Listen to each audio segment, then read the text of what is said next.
Students, आपने पिछले lecture में सीखा कि काइनेमेटिक्स के जो बेसिक कॉन्सेप्ट हैं वो क्या होंगे। उसमें हमने आपको जो है different factors like displacement, distance travelled, velocity, average velocity, speed, average speed, acceleration और एवरेज एक्सीलरेशन, ये हमने डिफाइन किया कि किसी मूविंग पार्टिकल के ये पैरामीटर्स हम कैसे सॉल्व करेंगे, इनके डिफिनेशन क्या होगी। आज हम इस चैप्टर में स्पेशल टाइप ऑफ मोशन की बात करने जा रहे हैं, दैट इज रेक्टिलिनियर मोशन और मोशन इन स्ट्रेट लाइन। इस मोशन को वन डायमेंशनल मोशन भी कहते हैं। इसमें इसलिए इसको वन डायमेंशनल मोशन कहते हैं क्योंकि इस केस में जो पार्टिकल का पोजीशन होता है वो किसी एक ही कोऑर्डिनेट को जो है यूज करके वेल डिस्क्राइब हो जाता है। इसलिए इस मोशन को हम जो है वन डायमेंशनल मोशन कहते हैं। तो जैसे सपोज कर लिया कि कोई पार्टिकल है और वो एक्स एक्सिस पे ट्रेवल कर रहा है, तो ऐसे में जो उसका पोजीशन होगा, पोजीशन वेक्टर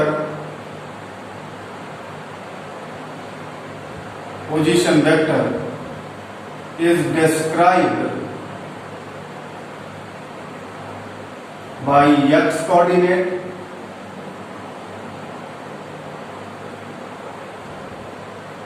तब होगा when particle is moving along x axis। ऐसे ही नेक्स्ट बात ये हो सकती है, ये पार्टिकल आपका मूव कर रहा है along y axis, if moving along y axis then y coordinate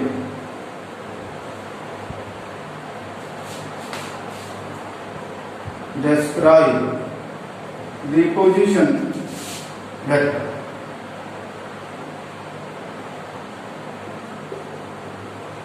इस केस में हम पोजीशन वेक्टर को लिखेंगे एक्स आई का, और इसमें हम लिखेंगे vector R equal to Y J का। और ऐसे ही अगर if moving particle if moving along Z axis, the z coordinate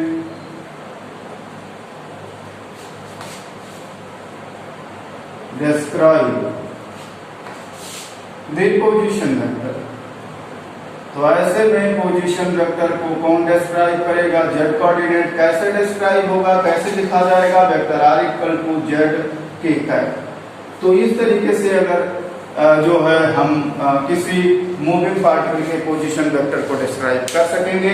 अगर एक्स एक्सिस पे ट्रेवल कर रहा है तो पोजीशन वेक्टर को vector R equal to X I cap लिखा जाएगा, और अगर वाई एक्सिस पे ट्रेवल कर रहा है देन पोजीशन वेक्टर जो लिखा जाएगा vector R equal to Y J cap, और अगर जेड एक्सिस के लॉन्ग ट्रेवल कर रहा है तो पोजीशन वेक्टर को vector R equal to Z K cap लिखा जाएगा।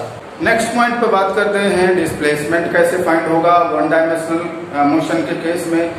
तो क्या तरीका है, आपने पढ़ चुके हो कि vector joining two the final position from initial position gives displacement vector. तो ऐसे में अगर हम सपोज कर लें कि पार्टिकल का जो इनिशियल पोजीशन था वो x1 था और फाइनल पोजीशन x2 है, तो आप लिख सकते हो vector of R initial equal to x1 I cap and vector R final equal to x2 J cap, sorry x2 I cap. तो ऐसे में जो डिस्प्लेसमेंट वेक्टर होगा delta vector R equal to vector R final minus vector R initial. तो इसे आप subtract करेंगे तो फिर ये आ रहा है x2 minus x1 I cap. इस तरीके से आप डिस्प्लेसमेंट वेक्टर को फाइंड कर सकते हो जब पार्टिकल एक्स एक्सिस के लॉन्ग ट्रेवल कर रहा है। तो लेकिन लोग ट्रेडिशनली इसको कुछ इस तरीके से लिख देते हैं, जैसा कि आप देख रहे हो कि डिस्प्लेसमेंट वेक्टर में केवल x कोऑर्डिनेट ही है, x कंपोनेंट ही है और y और z कंपोनेंट्स इसके जीरो हैं। तो ऐसे में लोग ट्रेडिशनली इसको ऐसे भी लिख देते हैं s equal to x2 minus x1।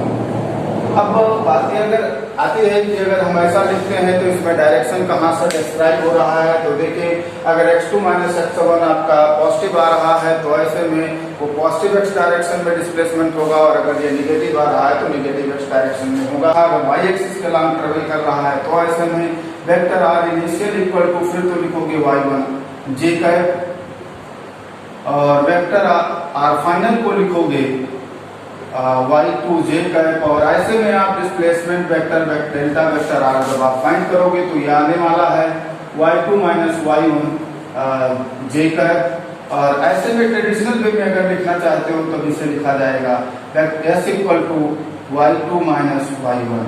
यहाँ भी वही तरीका है, डायरेक्शन उसी तरीके से फाइंड होगी। अगर y2 माइनस y1 पॉजिटिव आता है तो ये पॉजिटिव y डायरेक्शन में होगा, और अगर ये निगेटिव आता है तो ये निगेटिव y डायरेक्शन में होगा। ऐसे ही अगर पार्टिकल आपका z एक्सिस के अलोंग ट्रेवल कर रहा है तो वेक्टर आर इनिशियल को लिखेंगे z1 k कैप, और वेक्टर r2 को आर फाइनल को लिखेंगे z2 k कैप।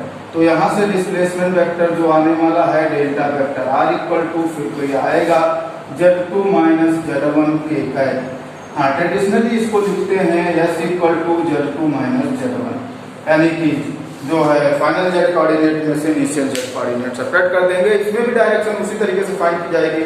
अगर z2 माइनस z1 पॉजिटिव आ रहा है तो फिर तो ये जो है प्लस z डायरेक्शन में होगा, और अगर निगेटिव आ रहा है तो निगेटिव z डायरेक्शन में होगा। देखते हैं वन डायमेंशनल मोशन में डिस्टेंस ट्रेवल्ड क्या होगा। डिस्टेंस ट्रेवल्ड फाइंड करते समय आपको बहुत ध्यान देना चाहिए। इस बात का ध्यान देना होगा क्योंकि इसमें दो केसेस हो जाते हैं, और आपको केसेस के अकॉर्डिंग आपको फार्मूले यूज करने होंगे। फर्स्ट केस तो ये है कि पार्टिकल जिस इंटरवल में आपको डिस्टेंस ट्रेवल फाइंड करना है उस इंटरवल में पार्टिकल टर्न बैक नहीं हुआ है।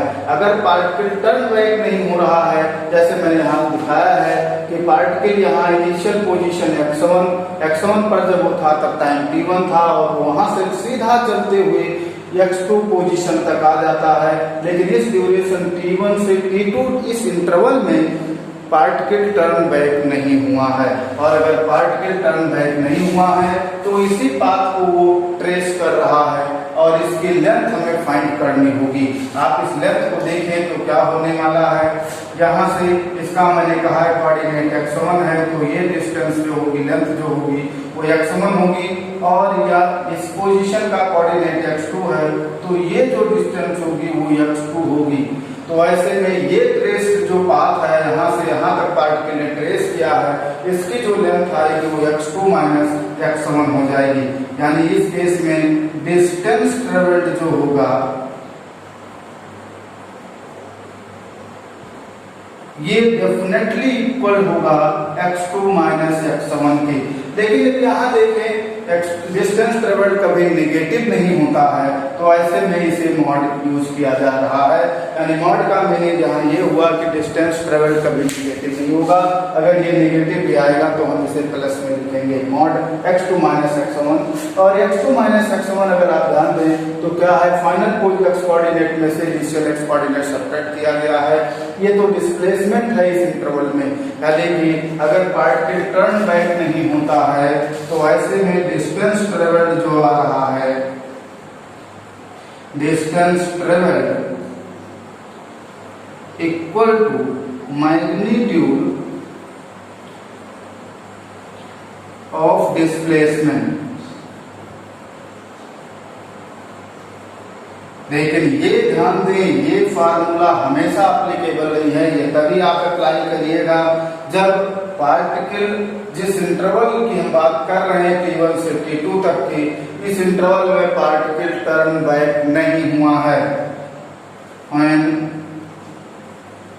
particle does not turn back,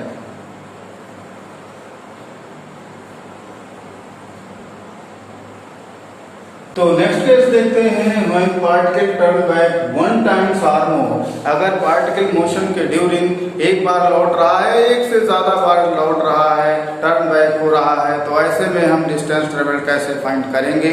हम इस केस में इसे देखते हैं। जैसे एग्जांपल हमने लिया है कि पार्टिकल ने t1 टाइम पर मोशन स्टार्ट किया, और उस समय उसका पोजीशन x1 था, और वो मूव करके x2 पोजीशन तक जाता है, और वहां पर टाइम t2 है। फिर x2 पोजीशन से टर्न बैक होता है, और फिर लौट कर x3 पोजीशन पर आता है, और यहाँ टाइम t3 है, और x3 पर फिर एक बार टर्न हो रहा है, और वहां से टर्न बैक होकर फिर से x4 तक जाता है, ठीक, तो इस x4 पर जब पहुंचता है तो टाइम t4 है, ये हमने कंसीडर कर लिया है। तो ऐसे में अब हमें डिस्टेंस ट्रेवल्ड फाइंड आउट करना है, तो कैसे डिस्टेंस ट्रेवल्ड फाइंड करेंगे? तो यहाँ देखिए टर्न बैक कहाँ से हो रहा है, एक x2 पोजीशन से टर्न बैक होकर x3 आ रहा है और x3 से फिर से टर्न बैक होकर x4 पर जा रहा है। यानी कि अगर हम टाइम इंटरवल t1 से t4 पूरा लें, एक for time interval t1 to t4, तो टर्न बैक कितनी बार हुआ है? 2 बार हुआ है। तो आपको कितने स्टेप्स बनेंगे? यहाँ पर आपको इसे 3 स्टेप्स में कन्वर्ट तोड़ना पड़ेगा। एक तो पहले t1 से t2 तक का टाइम इंटरवल लो, इसमें आप डिस्प्लेसमेंट जो उसका मैग्नीट्यूड फाइंड कर लो। फिर जो है दूसरा इंटरवल लो जो है t2 से